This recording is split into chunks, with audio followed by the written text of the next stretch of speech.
Some scholars will argue that the Bible got it wrong and Moses is not the author of the law because God is referred to by different names. But what does the evidence show? Hey, I'm William Dyer. This is DyerConversations. Welcome to today's podcast. Okay, if you're just joining me on today's podcast, I want you to know that there are some earlier episodes. This is just the latest edition in a playlist I'm doing on the reliability of the Old Testament as we examine the law of Moses. So if you've missed those earlier episodes, I will put a link on the screen, or you can click on the link that's in the description below. So in the last episode I did on this playlist, I gave you an introduction to the 5 pillars that the historical critical method uses to say that their method is the right way to approach the Old Testament as opposed to the traditional view. So now we're going to actually get into examining those 5 pillars. So pillar number 1 is going to be different names for God. So the 2 big names that are used for God in the law of Moses are Elohim and Yahweh. And as I also laid out in the earlier episode, the main proponent, or I would say the first proponent of this, who's really known for it, is a guy named John Ostruch.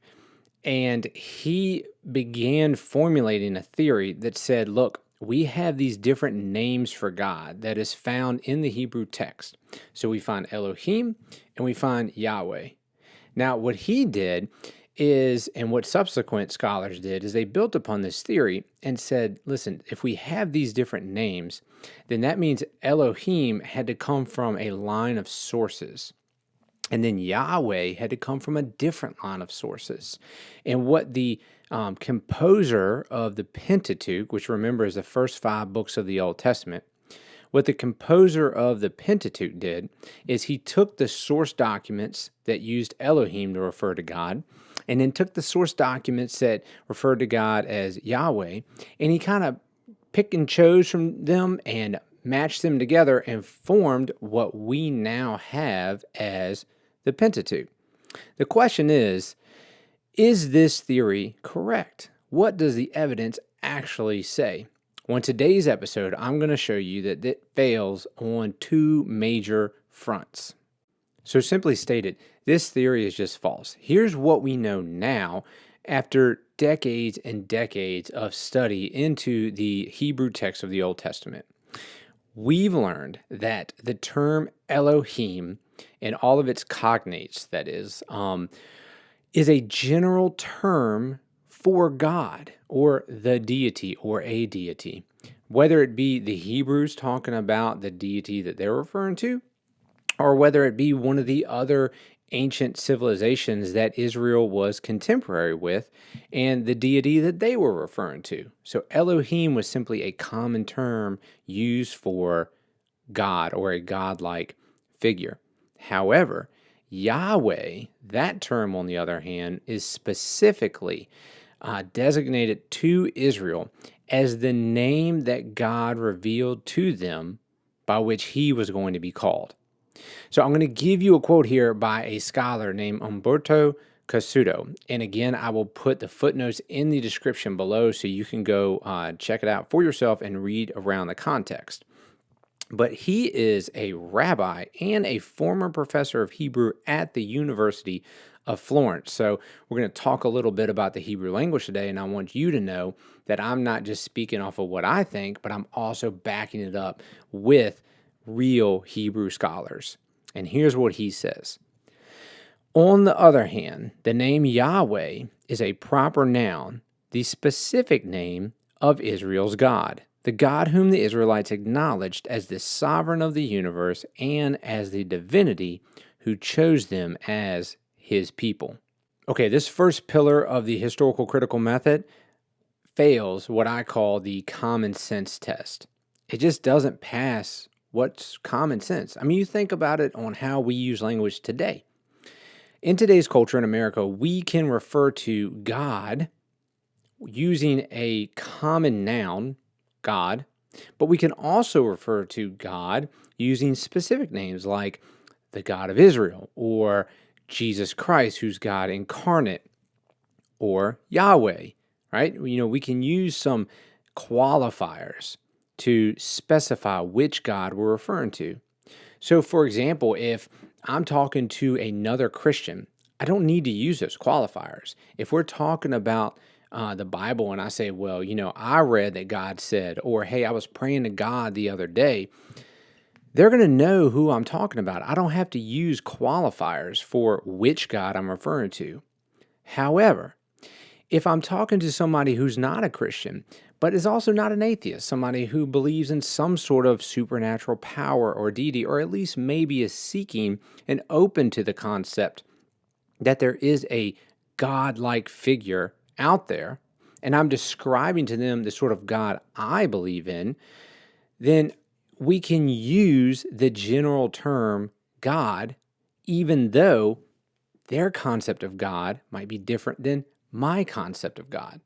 So we use the same sort of language today where we can talk about God using a general term, but then also specific terms. Okay, this first pillar doesn't just fail the common sense test, it also fails the theological test. What do I mean by that? That is, if you take the principle and actually apply it to the scriptures, even though it might sound like a good principle just on the superficial level, like right on the face of it, when you actually get down to applying it to the scriptures, you realize this thing just falls apart.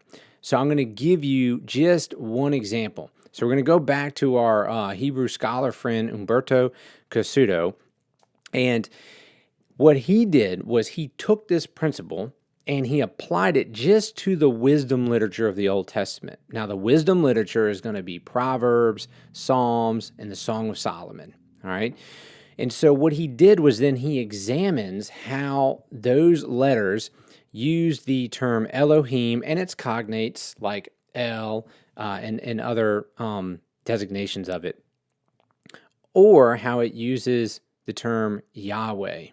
So he's looking into the wisdom literature and he's saying, listen, I need to figure out, is this principle that the historical critical method is pushing, is that something that can be applied to the scriptures and it makes sense, or does it fall apart?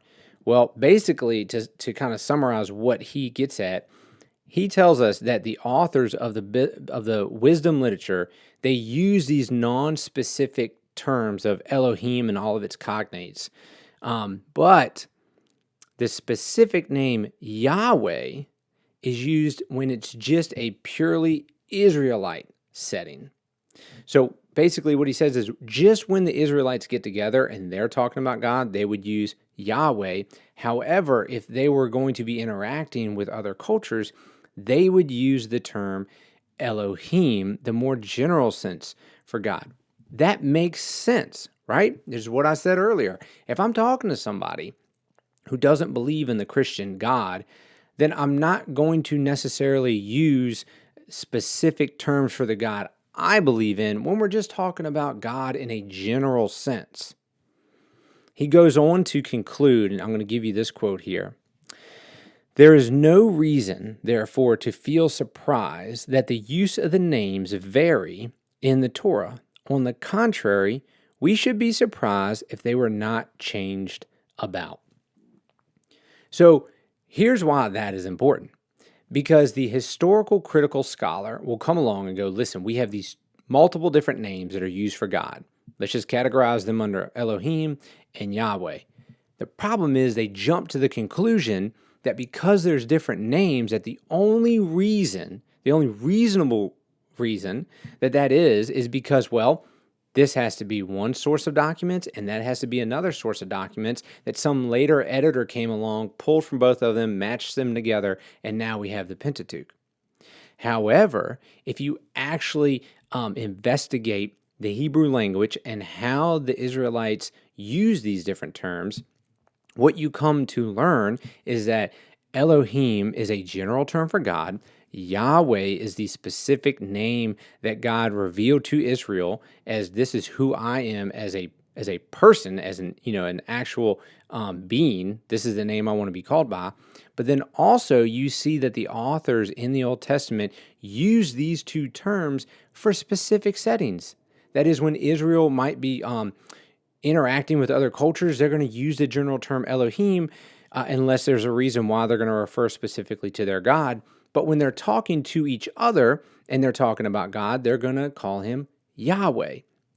So again, when we actually examine the evidence, we realize that the principle cannot be consistently applied. It's not accurate as to the way the Old Testament actually uses it, and it just jumps to conclusions without considering the other explanations that are there. So this first pillar crumbles when you actually look at the evidence. Okay, guys, thanks for joining me on today's podcast. If you have any questions or comments, or you disagree with me, make sure to comment on this video. Also, click the like button and subscribe to my channel if you haven't already. And until next time, keep on examining the evidence.